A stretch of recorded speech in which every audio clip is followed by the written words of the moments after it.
Salut à tous, c'est les gars pour vous présenter une toute nouvelle vidéo. Alors aujourd'hui on va s'attaquer tout simplement à l'échappement de ce cylindre là, on va lui attaquer quoi. Oui, parce que depuis maintenant j'ai acheté le Dremel 225 là, le flexible. Alors ce que j'ai fait, c'est que je me suis entraîné toujours sur mon 512 là, liquide. Tu vois, je sais pas si tu vas voir, mais au pire je te mettrai des photos sur la vidéo. Tu vois, je commençais à m'entraîner. Voilà, les diagrammes je les ai pris au pif, j'ai juste fait un trait au pif, voilà. Fait des trucs un peu arrondis. Bon, tu verras que là il y a une pointe, en gros c'est là où il est le plus haut et il est pas centré. Ouais, l'échappement il est un peu trop écarté, mais bon, voilà, c'est juste un test pour s'entraîner un peu, pour voir comment ça marchait. Et si jamais je faisais des erreurs, n'allez pas les reproduire sur celui-là. Et voilà, parce que après j'ai mesuré du coup, comme ça, en fait je l'ai mis à 170. Ouais, 170 en vrai ça va, mais pour moi je pense que c'est un peu trop. Celui-là en gros j'ai fait un trait, tu vois, j'ai commencé à faire les traits et tout. Alors le trait de en haut là, je sais pas si tu vas voir, c'est le trait qui permet, en fait qui me fait la limite. C'est genre en gros il faut pas que je dépasse cette limite là. Après j'essaie de faire les arrondis un peu, mais je pense qu'en fait je vais le faire en suivant. Si tu veux, à la fraise là je vais suivre le trou. J'ai fait des limites sur les côtés pour pas dépasser les 27 mm. Bon après je fais à vue d'œil, c'est ça le problème, mais ça fait à peu près 27 mm. J'ai mesuré et voilà quoi, parce qu'après l'échappement là je viens de le remesurer, j'ai chopé 146. Souvent quand vous prenez vos diagrammes, vous êtes là, vous essayez de mettre la lumière et tout, mais en fait vous voyez toujours la lumière, pourtant le truc il est fermé quoi. En fait c'est parce que vous n'êtes pas bien dans l'angle et tout ça. Alors du coup la technique, tu peux faire comme ça, je sais pas, tu prends une fine là, n'importe, tant qu'elle fait moins de 0,5, de 0,10, tu vois, tu la mets là, et là tu vois quand elle se plie, c'est que le truc il est fermé à peu près. Et là en fait tu te repères comme ça, et là j'ai trouvé 146 par là. Et sur les latéraux j'ai toujours la même chose, alors ça va. Et du coup ouais, comme je l'ai dit, en fait il faudrait que mon but ça serait de le monter jusqu'à 165, 170, mais enfin 167 vraiment max. Parce que bon oui, j'ai un Carbu 17.5, pot Gianelli, bon là elle est démontée, mais j'ai un pot Gianelli Black Gun dessus. Ça serait favorable pour prendre du haut régime, mais sauf que j'ai toujours cette culasse d'origine là, avec la bande qui est comme ça, fait la culasse de cette forme là. C'est même pas comme sur les 512, attends, parce que tu vois la 512, bon t'as pas une vraie bande de squish, mais tu vois ça fait un dôme plus comme on a maintenant quoi, que là c'est ouais bon. Ça marche, le taux de compression j'avais mesuré, je crois que je suis à peu près à 9,9, environ 10 quoi, tu vois. Bon, ça comprime assez, je pourrais le resurfacer, mais c'est bon quoi. De toute façon, parce que comme je l'ai dit, j'ai pas un joint d'en base très épais. Enfin, le joint de culasse très épais, ce joint là il fait que 0,30 en gros, et ça suffit quoi. Comparé à ceux-là par exemple où ils sont un peu plus épais, bon celui-là il est défoncé, je m'en sers juste pour le mettre là, et je mets les écrous pour prendre les diagrammes, comme ça abîme pas la portée ici. Et voilà quoi. Bon après, d'ailleurs celui-là, je l'ai mesuré, mais je pense qu'il était tapé avant moi, hein, parce que les diagrammes, quand je les mets sur la cale, enfin, je pense qu'il a été tapé, mais mal tapé. Parce que quand je le mets sur la cale, le moteur, ce transfert là, il dépasse, en gros le piston il arrive à mon angle, si tu veux. Et diagramme, je crois, celui-là je trouve 120, et celui-là je trouve encore plus, je crois, ou je sais pas. Et bizarrement, c'est celui qui en a le moins qui a eu la rayure ici quoi. Je sais pas, après peut-être que c'est d'origine, j'ai aucune idée. Mais bon, après NER ça marche tout aussi bien, peut-être un peu moins, parce que là t'as 4 transferts. Si le moule des transferts, la forme des transferts à l'intérieur est mieux sur un 512 que sur un origine AR, ça j'en sais pas du tout. Mais voilà, bon il y a 3 transferts, lui il y en a 4, après voilà quoi. Après ceux qui veulent voir ma dernière vidéo, je l'ai mis sur cale le moteur pour relever les diagrammes en gros, et faire en sorte que le piston à point mort bas il ouvre tous les transferts, que ce soit l'échappement et fait toutes les lumières quoi. Et du coup c'est le cas. En vrai rien qu'avec la cale tu vas avoir une amélioration, oui, mais c'est pas non plus du feu de Dieu quoi. Après c'est mieux, mais bon tu grattes de quoi, 2 km/h quoi, et encore. Et voilà quoi. Mais parce que oui, comme je l'ai dit, du coup ça me fait un croisement. Actuellement j'ai 115, 116, 146 à l'échappement. Ça fait pas beaucoup quoi. Quand tu vois les M6 d'origine qu'on s'est foutu, rien que M6, que ce soit M6 Nitro, Derby ou je sais pas quoi, rien que les moteurs d'origine, tu le vois, c'est énorme quoi. Bon alors j'ai branché la Dremel flexible là. J'ai mis les fraises, tu sais, les fraises bien connues là de chez Amazon. Alors tu vois comme ce que je fais, c'est que je me place comme ça et je gratte comme ça en face de la lumière bien sûr. Après j'ai pas une lumière optimale mais bon c'est déjà mieux que ça. Et après tu vois je fais air de cercle jusqu'à... Je vais essayer de m'arrêter avant le repère même carrément. Parce que le repère je crois que je l'ai fait à 165 et quelques. Mais après par exemple quand on fait le chanfrein, parce qu'il faut faire un chanfrein parce que tu peux pas laisser le bord saillant comme ça parce que sinon tu vas niquer, tu risques de niquer tes segments, voire avoir un serrage moteur. Et tu peux pas laisser, en fait il te faut faire un chanfrein, sauf qu'avec le chanfrein parfois tu dépasses les limites quoi, c'est ça le problème. Alors du coup je vais essayer de m'arrêter presque avant d'arrêter le trait. Parce que je pense que dans tous les cas il y aura toujours un côté, qui sera plus élargi que l'autre. Alors du coup pour essayer de mettre tout à égalité. Et après si jamais je gratterai peut-être jusqu'au trait, mais genre tu vois au trait là. Et je sais que par exemple si je dépasse mon trait, enfin je dépasserai au chanfrein. Et je sais que tu vois je pourrais gratter juste 2 ou 3 degrés quoi. Tu vois, ça serait ce qu'il faudrait faire. Et aussi, j'en ai pas parlé, je vais gratter ça aussi pour que ça soit en face le joint en cuivre quoi. Le joint en cuivre, j'ai pas réussi à l'enlever, mais bon, on va essayer de pas le niquer. Parce que en gros, il a appairé, à la bride. Enfin, à la rotule, pas à la bride.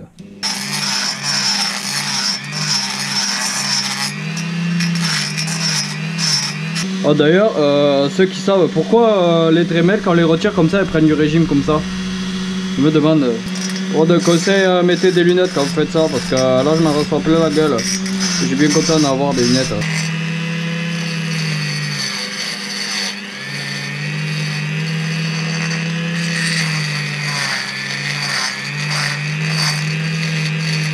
Après le problème c'est que là si tu veux, c'est pas comme l'autre cylindre, alors je vais pas faire de la merde niveau diagramme quoi.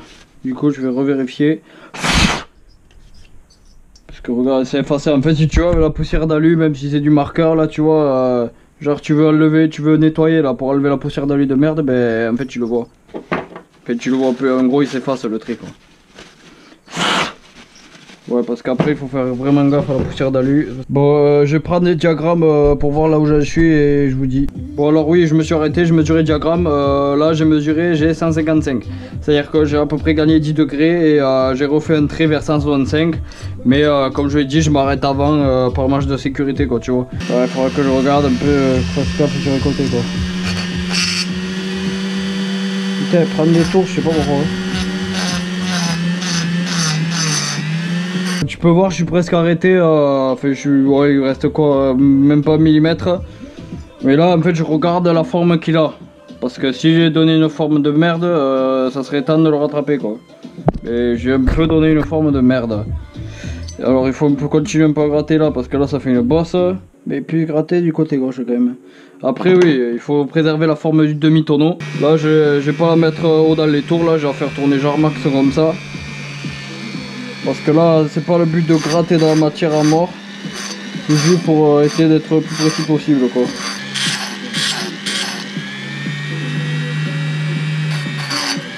Là, j'ai fait une arrête. Ce côté, je pense que j'ai un peu plus trop attaqué. Mais après, voilà quoi. Je vais pas attaquer comme ça, tu vois. Attaquer le haut du tonneau. Bon alors, je viens de manger. Alors, ce que j'ai fait, je l'ai monté jusqu'à... Tu vois, pas au repère, mais sauf que... J'ai pris les mesures, tu vois. Pour être précis, et ben là je suis 163, 164, je suis pas loin des 165 quoi. Ça fait 3 fois que je le prends. Putain, j'ai bien fait de m'arrêter là, mais je pense que je vais m'arrêter là du coup. Ce que je vais faire, c'est qu'en fait, c'est qu'il y a un côté là, il est plus ouvert que l'autre. En gros, genre, si tu veux, ici, il est plus ouvert que là. Du coup, en fait, je vais essayer de faire ça tout au propre et essayer d'égaliser tout au mieux. Tu vois, il est pas centré. Genre, la lumière, tu la vois à la fin que sur le côté. En gros, il faudrait que je le décale sur ce côté-là. Et après, j'essaie... Oh, il faut que je mesure pour pas écarter. Parce qu'en gros, ce qu'on m'a préconisé, moi, c'est de l'écartement de l'échappement de pas faire plus de 27 mm.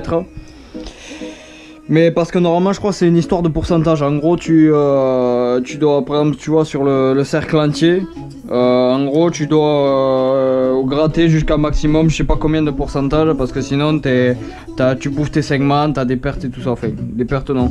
Parce qu'après ce qu'il faut savoir, et des échappements, l'intérêt de les écarter. En fait, si tu veux, tu vas pas toucher à la hauteur ici, tu vois, au moins tu gardes la précompression, tu gardes tous ces phénomènes là qui sont intéressants, et au moins ça te permet de vraiment libérer tout quoi, si tu veux. Et c'est pour ça, par exemple, sur les échappements, des échappements à barrette, des échappements à booster, même des échappements à W comme les 65 Poligny et tout ça là, les 238 ou 251 pour les modèles MBK51. Et ceux-là, ils ont un échappement en W. En gros, c'est un échappement qui s'étend surtout dans la surface. Et puisqu'il est, comme il le dit, il est un W, du coup, ça permet à ne pas user les segments trop. Parce que quand tu écartes trop, ici, en gros, tu bouffes tes segments, quoi. Bon, alors, j'ai fini à peu près l'échappement. De toute façon, là, il va encore juste que je le peaufine, tu sais, avec... que je fasse avec une petite fraise, là, pour faire un beau roulé, là. Et là du coup ce qu'on va stacker c'est en fait si tu veux là je sais pas si tu vas voir en gros ça fait une énorme bosse. En gros essayer d'affiner ça. Après tu vois le problème qu'il y a sur bon c'est pas vraiment un problème mais bon c'est juste un truc. C'est que sur les cylindres air t'as le trou du décompresseur quoi en plein milieu quoi. Bon après c'est pas dangereux quoi si tu veux. Mais bon il faudra juste que j'élimine ça pour que ça soit plus propre un peu sur les côtés. Là que je taille à la largeur de ça. Et après ça sera bon.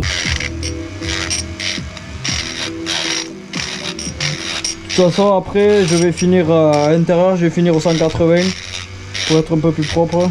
Même limite ce que tu fais sur ton iPhone, tu te mets en vidéo comme ça, comme tu vois ce que je fais et tu mets le flash. Comme ça tu vois direct en retour ce que tu fais. Après c'est pas propre, il faudra que j'y passe au 180, même que j'affine un peu tout ça mais... Tu vois au moins tu peux avoir une caméra, bon ça permet pas d'aller non plus partout mais déjà c'est pas mal quoi. Là tu vois que... Genre après tu le fais au doigt quoi. Tu sens si t'as des arêtes un peu. En vrai franchement c'est propre. Je vais mesurer la largeur. Après le seul problème c'est que je fais un peu à vue donnée quoi. Mais mon pied à coulisse comme ça j'essaie de voir où il tombe à peu près quoi. Ça un peu le problème. Oh, on a 26,5. Enfin, je sais pas, 26,5 à l'œil. Hein. C'est à dire s'il faut c'est 27, s'il faut c'est 25, s'il faut c'est 26. Mais bon on va pas faire plus quoi. En plus là j'ai passé au 180 pour éliminer. T'as plus de batterie. J'ai passé au 180 pour faire propre. Parce que là pour faire mieux. Mais ouais peut-être avec une... Je vais changer de pierre peut-être pour essayer d'affiner tout ça. Mais d'abord non, d'abord je vais creuser ça là d'abord. Pour que ça soit appairé tout simplement. Et voilà quoi. Bon alors j'ai fini l'échappe. Attends je vais te montrer. Tu vois j'essaie de l'appairer. Bon j'ai pas gratté à mort parce qu'il y avait le joint qui me gênait un peu. Mais ça suffit quand tu veux. J'ai fait un peu rapage là. Faudrait que j'essaie de l'éliminer un peu. Mais après sinon j'essaie de refaire un peu la pente là. Pour qu'elle soit moins raide. C'est un peu le cas mais sauf qu'en fait il y a des creux. Je sais pas j'essaie de rattraper mais bon. Si je rattrape pas, tant pis quoi si tu veux. Et là je vais m'attaquer du coup au chanfrein. Alors pour le chanfrein en fait des limes moi elles sont pas bonnes. Du coup ce que je vais faire avec cette pierre comme j'ai fait à celui-là. Je sais pas en gros je vais faire avec cette pierre là. Et tailler doucement, faire le tour là bien comme il faut quoi tu vois. Genre je vais faire comme ça. Ouais je pense que je vais me prendre par dessous. Ça va être plus pratique. Tu vois là tu vois doucement. Tu suis la ligne de ton truc à rester reculé un peu.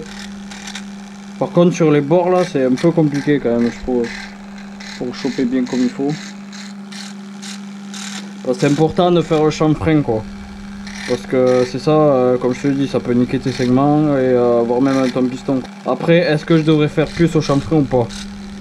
Ça j'en ai aucune, je sais pas. Moi je contrôle au doigt. Si je vois que ça arrive pas trop, je m'arrête là quoi. Mais après je sais pas quoi. Comme je le dis, après c'est mon premier moteur. Mais ce que je vais faire c'est les premiers démarrages, je vais les faire doucement si tu veux, je vais faire comme un rodage un peu. Histoire qu'en utilisant les vieux segments par contre, parce que si jamais voilà, le chanfrein il est mal fait ou je sais pas quoi, au moins ça va un peu les bouffer mais tant pis, parce que de toute façon j'en ai des neufs là. Voilà. Parce que pour le chanfrein, je sais pas ce que vous en dites vous mais... Bon il me paraît bon.